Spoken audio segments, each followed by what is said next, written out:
The 2025 NFL Draft order is set. After the Shrine Bowl, the Senior Bowl, and of course, the Super Bowl, we have a better grasp on which prospects may go where, so let's get right into it.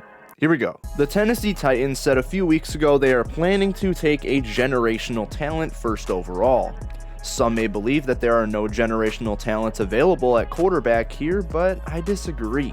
There is one blue chip quarterback in this class, and with Will Levis on the ropes in Tennessee, I would not be surprised if the Titans took Miami quarterback Cam Ward at number 1. I've been a firm believer of Cleveland taking Colorado's Travis Hunter at number 2, but why don't we switch it up?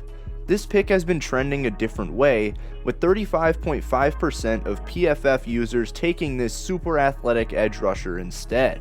I'll follow that trend and have the Browns selecting Penn State's Abdul Carter at this pick. I so badly want to be different with this pick, but I just can't get myself around to do it. The Giants have a good chunk of needs, and there are justifiable options at offensive tackle, cornerback, and defensive tackle. But obviously, quarterback is a massive need for this team, and they don't even have an active quarterback on contract. So the move here is Colorado quarterback Shedeur Sanders, and it will stay this way unless they snag a good veteran. I think the Patriots are in a perfect situation at pick 4. Some of the bigger needs for this team include wide receiver, offensive line, running back, and cornerback. Cornerback isn't as big of a need as others, but if you can snag one while also picking up a great wide receiver prospect, I don't see why you wouldn't do it. If you haven't caught on, New England gets Colorado athlete Travis Hunter in this mock. This is the first pick where I hesitate a ton. Jacksonville has plenty of options here, and with needs that almost directly coincide with available players. Most people believe this is a Mason Graham lock, but the Jags took 2 defensive tackles last year, plus they have Davon Hamilton. So I'll switch gears to a different Michigan defender, and have them take cornerback Will Johnson at number 5. Moving on to the Las Vegas Raiders at 6th overall, they come in with a ton of needs. Skill position players, defensive line, linebacker, and corner. If Max Crosby ends up somewhere else, I think this pick is a no-brainer. But trades aside, this skill position option for Vegas here is Arizona wideout Tetairoa McMillan, and that's my pick. The Jets kinda got screwed here as they miss out on Will Johnson, who is the consensus pick and probably would be the best.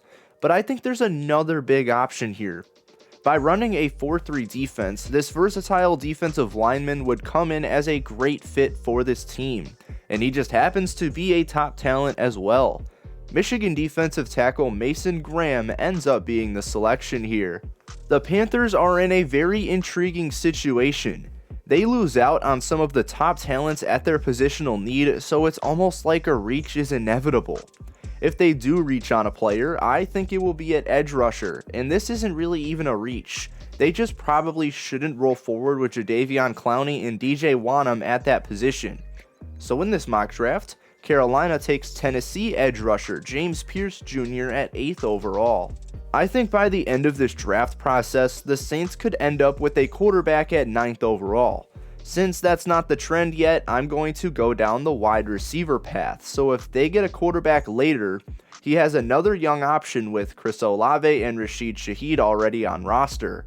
New Orleans gets Mizzou's Luther Burden at number 9.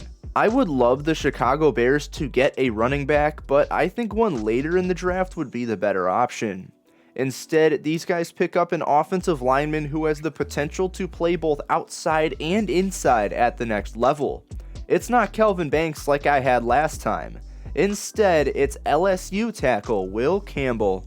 Another team that could use an offensive lineman is the San Francisco 49ers.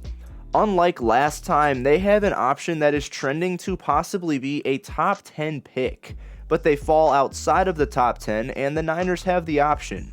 That option is Texas offensive tackle Kelvin Banks, who falls to number 11 in this mock draft. Just like last time, this option is fairly clear for the Dallas Cowboys.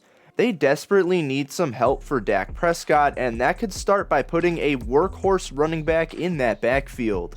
I don't hate Rico Dowdle, but I think Boise State running back Ashton Jeanty is the better option. He's the pick here at 12th overall. It's still hard for me to come around to Miami taking an offensive tackle here because Patrick Paul is ready to jump into a starting role.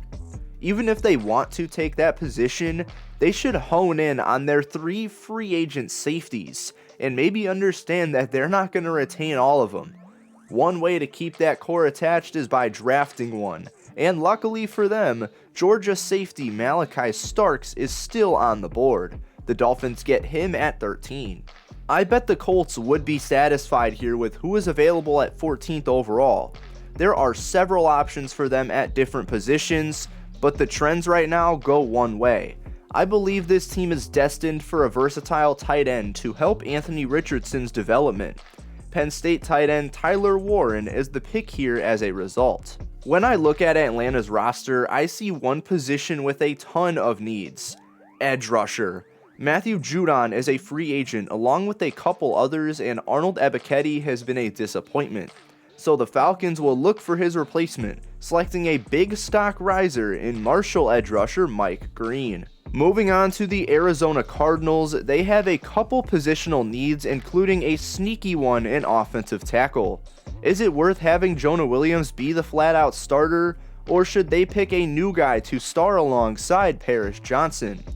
Fun fact, these guys weren't teammates, but Josh Simmons comes from the same school as Johnson in Ohio State, and he's the pick here at 16th overall. Defense, defense, defense. Cincinnati missed the playoffs with an elite Joe Burrow somehow, and the way to fix that is to buff up the defense. Specifically on the defensive line, there are holes that need to be filled after disappointments from former draftees. Hopefully Walter Nolan isn't a disappointment, as he's the pick here for the Bengals. One guy sticks out to me for Seattle here. The offensive line was one of the worst in the league last year, and despite them taking 7 offensive linemen in the last 3 drafts, that hit rate has not been good. So the Seahawks go with the first interior lineman in this mock, taking Alabama guard Tyler Booker. The Bucs are going to be looking for defensive line help this offseason. Even if they sign someone, they have 7 free agents at defensive tackle and outside linebacker, and another 3 free agents at inside linebacker. So to help with those needs, Tampa Bay gets Texas A&M edge rusher Nick Scorton for the scheme fit at 19. It was defense for Cincy, and now I preach skill players for Denver at pick 20. If Jeanty is on the board, sweet. But from here, it's pretty much either wide receiver or tight end. And it's pretty much pick the best skill position player here. And to me, that's Ohio State wide receiver Emeka Egbuka. The Broncos get him at 20th overall. Another sneaky QB team just like the Saints. But also just like the Saints, I think the Steelers should take a wide receiver with this selection. It would have been better if Emeka Egbuka was still on the board, but I don't think Steelers fans will complain if they can get Texas wideout Matthew Golden instead. Skill position galore, as a great tight end falls right into the Chargers' lap at 22nd overall. That spoils it a little bit, but with plenty of wideouts off the board already, this just makes the most sense. Give me Michigan tight end Colston Loveland at pick 22 to LA. You know, I'm normally all in for the Packers taking a first round cornerback, but going to school in Wisconsin, I hear a ton of complaints about the defensive line. Similarly to Atlanta, there have just been disappointments there, and 23rd is the time to try and fix that. Give me Georgia edge rusher Mykel Williams at this spot, who surprisingly falls this far. The Vikings are a fun team to monitor because I could totally see them taking Omarion Hampton at this spot, but they have bigger needs to address, especially on the defensive line. So I actually like them picking up the second Michigan defensive tackle to come off the board in this draft, Kenneth Grant. Another team that needs defensive tackle, the Houston Texans, have missed out on some top guys. They missed a former Texas A&M guy in Walter Nolan, and my pick for them in my last mock in Kenneth Grant. But they did not miss out on a different Aggie in Shamar Stewart, who is versatile enough to play all across the defensive line. He's the pick here at 25. We haven't seen a ton of corners go off the board so far, and a cornerback needy team in the LA Rams come up at 26. But they have an even bigger need at offensive tackle, with Rob Havenstein getting up there in age and 2 free agents on the opposite side. Mizzou's Armand Membao has been rising up draft boards, and the Rams snag him at 26th overall.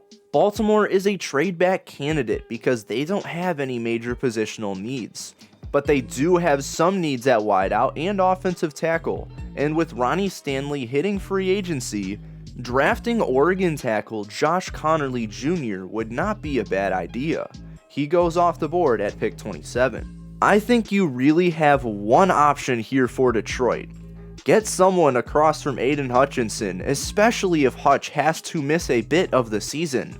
60% of PFF users agree, and with Ohio State edge rusher Jack Sawyer still on the board, this makes a lot of sense to me, so he's the 28th overall pick. For the Washington Commanders at pick 29, there's one need that I've come around to recently.